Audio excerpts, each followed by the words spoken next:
Welcome to the Idiot's Guide to the BF-109K4 and DCS.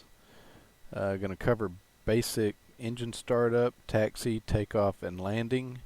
It should be plenty to get you in the air and let you see how to fly it, some of the common mistakes people make and trouble they have getting started. I won't get too much into weapons except for how to activate them. So let's go ahead and get rolling with it. The gauges that you need to concentrate on or look at will be your RPM gauge. You don't really want to go over 2500 RPM. Above 2600 will start to damage the engine. As long as you're using the regulator, that should not be an issue. This is the ATA. It's basically how much boost you're running. Generally, without MW50, you won't want to go over about 1.45 or so. With MW50, it'll go all the way up to 1.8. We'll cover that a little bit once we get in the air. You've got your speed. It's in kilometers per hour. Stall speed is around 170. If you're in turns, anything like that, it can stall out quicker. And this gauge will let you know if your MW50 is active. If you're above 1.45 and that gauge is sitting on 0, you need to back your throttle down. As far as startup, we'll start over here with the switch panel. You'll basically flip on all 4 switches on this side. I won't say what they are because it doesn't really matter. Top one there, next 2 at the very bottom. The other 3 you can leave alone. It's lights and crap that you probably don't want on. Your prop governor switch, you need to flip it to the back to turn the governor on. If that switch is forward, you will not be able to taxi, and you will probably over rev the engine and blow it. So always keep that switch flipped to the back, unless maybe if your engine dies or the governor gets shot. Generally just leave it back. Your fuel booster pumps, you want it all the way forward. Magnetos, all the way up. You'll open the cover for your starter, and then open your radio control. F8 for ground crew, and run the inertial starter. They'll let you know whenever it's done running. While that's happening, you can flip the switch to activate your machine guns, and you will need to bind a key to charge the cannon. You can hear that air sound whenever it's charged. Make sure your throttle is at idle position whenever you start. Clear.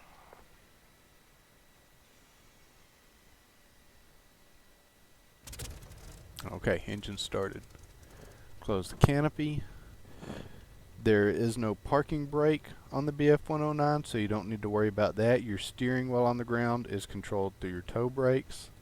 If you've got pedals, you can use those. If not, whatever keybind works. I do recommend having some kind of axis to control them, but if you have to use buttons, it's possible. It's just not ideal.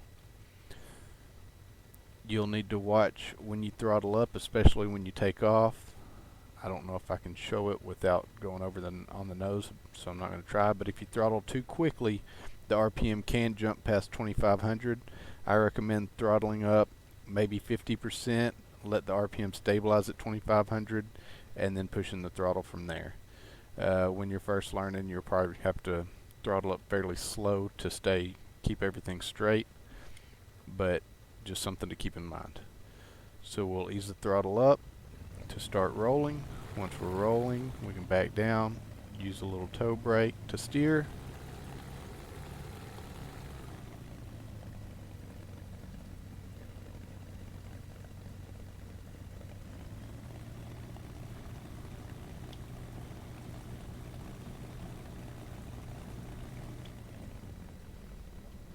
You want to try not to go too fast in the 109 or any plane, but the 109 does have very narrow landing gear. So if you get going too fast in turn, you can tip it over on one wing.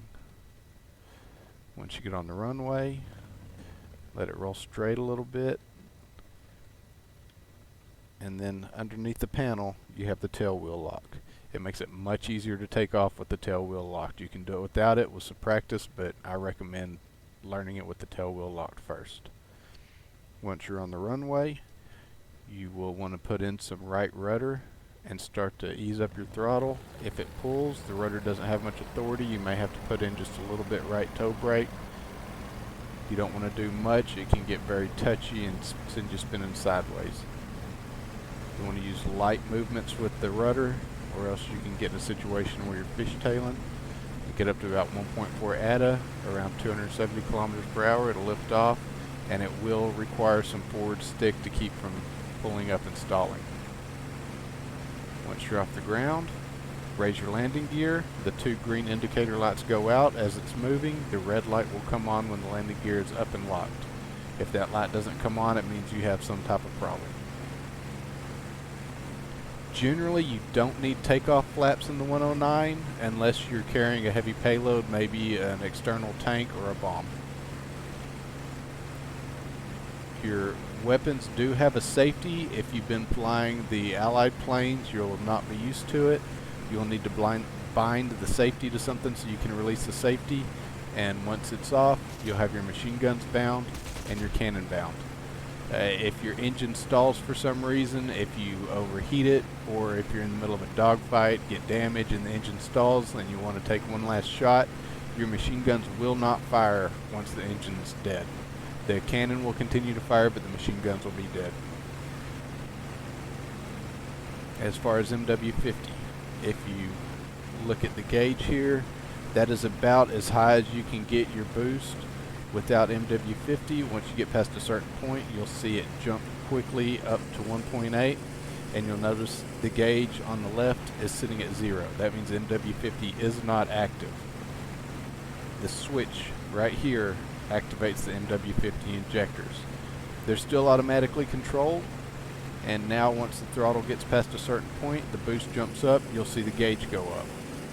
You have a limited supply of MW-50. If it gets too low, that gauge will drop down. You need to start backing out.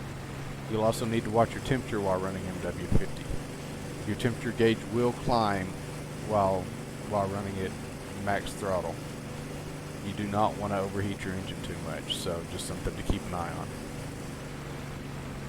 Generally, you'll be okay. You just have to check it every so often.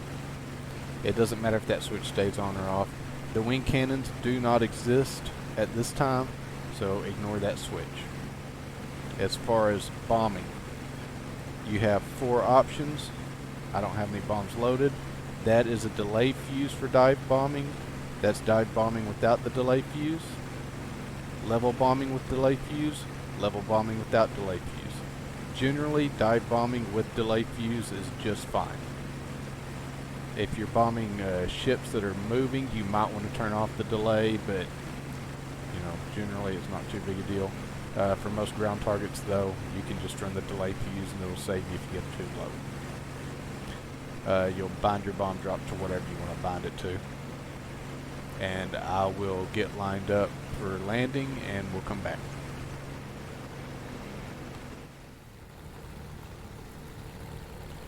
Okay, we're approaching the airfield to land. We're at about 300 kilometers per hour. We'll go ahead and drop our landing gear. You'll want to do so close to 300 kilometers an hour, not too much faster as it can damage the gear. And then we'll start lowering our flaps. They're not real fast, so give yourself some time to let it happen. We'll start making our final turn towards the airfield, and always remember, as you drop your nose or raise the nose, turn, it's going to affect your airspeed, so keep an eye on it, especially as your flaps come down. They cause a lot of drag. The landing gear will slow you down, but the flaps are like dragging the brake, so you will need to add some throttle to maintain your airspeed. You still want to keep your speed, 300, start dropping it down as you approach. You're going to want to be down to about 200 kilometers an hour as you cross over the threshold of the runway. The plane generally will be best if you have it down to about 180 as you land, and I've gone past the runway here. That's great. The plane does handle fairly well at low speed as long as you don't yank it around too much. You do want to try and coordinate your turns a little bit. You see we're right above 200 now. The plane is just kind of drifting in. Put in a little bit of rudder to straighten it out. And as it gets down close to the runway, we start to flare. Pull the nose up just a hair. And we bounced it. That's alright. Go ahead and pull the stick back once it stops and tap your brakes. If you've got toe brakes, it's much easier with rudder pedals. I have to use a switch for both, so you just tap it. Once your speed gets down to a fairly slow speed, you can go ahead and unlock your tail wheel and use your toe brakes to steer. Like I said, you don't want to do it too fast. The narrow landing gear will let you tip over on a wing. And then you taxi back as normal. I hope this is helpful to somebody. I've seen a lot of questions. A lot of people get stumped on the governor. They have a lot of trouble taxiing whenever they first get in the plane. That's probably the most common issue I've seen. So make sure if you have trouble, if the plane doesn't want to go or feels like you got a chalk block under one wheel, check that switch. It's much quicker to set if you flip the switch before you start the engine. You can see this gauge right here is your prop pitch indicator. If you change this switch, you'll see that dial start spinning back the other way. It corrects much faster without the engine running than after you've started the engine. But if it won't go, check that gauge right there to let you know. Like I said, I hope this has been helpful to somebody. If you have any other questions, you can go on some of the Discords. Storm of War has a great Discord with a lot of helpful people, and hope I see you on there.